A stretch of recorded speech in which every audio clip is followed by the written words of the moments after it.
Hello everyone. आज हम लोग डिस्कस करने वाले हैं भारत की पहली महिला शिक्षक के बारे में, जो कि हैं सावित्रीबाई फुले जी। तो चलिए हम अपना आज का डिस्कशन स्टार्ट करते हैं। देखिए, सबसे पहले देखते हैं कौन है सावित्रीबाई फुले जी। देखिए, महिला शिक्षा, समानता, न्याय की अपनी खोज में दमनकारी सामाजिक मानदंडों को चुनौती देने वाली अग्रणी सावित्रीबाई फुले को औपचारिक रूप से भारत की पहली महिला शिक्षक के रूप में मान्यता प्राप्त है। ठीक है, ध्यान रखिएगा, ये इंपॉर्टेंट है, आपके एग्जाम में पूछा जा सकता है। भारत की पहली महिला शिक्षक के रूप में मान्यता प्राप्त है, कौन है? सावित्रीबाई फुले जी। ठीक है, माली समुदाय की एक दलित महिला सावित्रीबाई का जन्म जो है 3 जनवरी 1831 को सतारा जिले के नाए गांव में हुआ था। इस पे से आपको 2 फैक्ट याद कर लेने हैं। पहला फैक्ट ये है कि यहाँ पे सावित्रीबाई फुले जी कौन थी? भारत की पहली महिला शिक्षक के रूप में इनको मान्यता प्राप्त है। इनका जन्म कहाँ पर हुआ था? सतारा जिले के नाए गांव में हुआ था। नेक्स्ट है 1840 में 9 साल की छोटी उम्र में उनकी शादी ज्योतिराव से हुई थी। ठीक है, उन्हें हम लोग महात्मा ज्योतिबा फुले के नाम से भी जानते हैं, जो कि भारत के प्रमुख समाज सुधारक और जाति विरोधी कार्यकर्ताओं में से एक है। ठीक है, तो 1840 में 9 साल की उम्र में ही इनकी शादी हो गई थी ज्योतिबा फुले जी से। नहीं, उन्होंने ही इनको घर पर शिक्षित किया था और बाद में उन्हें पुणे में एक शिक्षक प्रशिक्षण संस्थान में भर्ती कराया था। अब ये न्यूज़ में क्यों है? देखिए, सावित्रीबाई फुले जी, देखिए हाल ही में प्रधानमंत्री ने सावित्रीबाई फुले को उनकी जयंती पर श्रद्धांजलि अर्पित की है, इसलिए ये आपके लिए इम्पोर्टेंट भी हो जाता है। बहुत ही महान पर्सनालिटी है सावित्रीबाई फुले जी।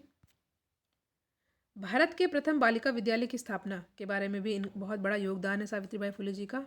देखिए, ऐसे समय में जब शिक्षा ज़्यादातर उच्च वर्ग तक सीमित था, संपन्न पुरुषों और महिलाओं को स्कूल जाने के योग्य नहीं समझा जाता था, फुले दंपति ने 1948 में भिड़ेवाड़ा पुणे में लड़कियों के लिए एक स्कूल की स्थापना की। यह भारत में लड़कियों का पहला स्कूल था। ठीक है, याद कर लीजिएगा, भारत में लड़कियों के पहला स्कूल फुले दंपति ने ही खोला था। कहाँ पर? भिड़ेवाड़ा पुणे में। ठीक है, एक समाज सुधारक के रूप में फुले की भूमिका क्या है देख लेते हैं।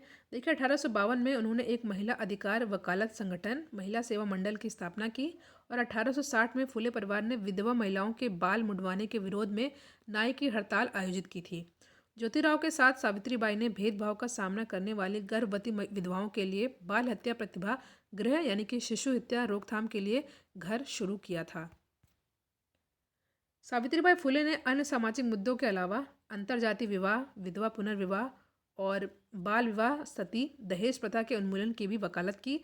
1873 में फुले दंपति ने सत्य शोधक समाज यानी कि सत्य साधक समाज की स्थापना की।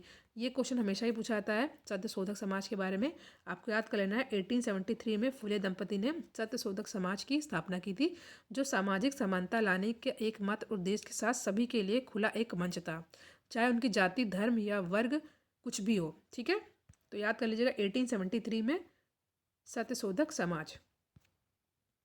साहित्यकार कार्य इन्होंने क्या क्या किया था? सावित्रीबाई फुले ने 1854 में 23 साल की उम्र में काव्या फुले, ठीक है, पोएट्रीज ब्लॉसम नाम से अपना पहला कविता संग्रह प्रकाशित किया।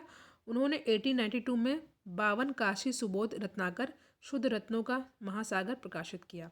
तो यहाँ पे हमने कुछ इंपॉर्टेंट फैक्ट याद किया, जो कि आपके एग्जाम पॉइंट ऑफ व्यू से इंपॉर्टेंट हो सकते हैं। Thank you.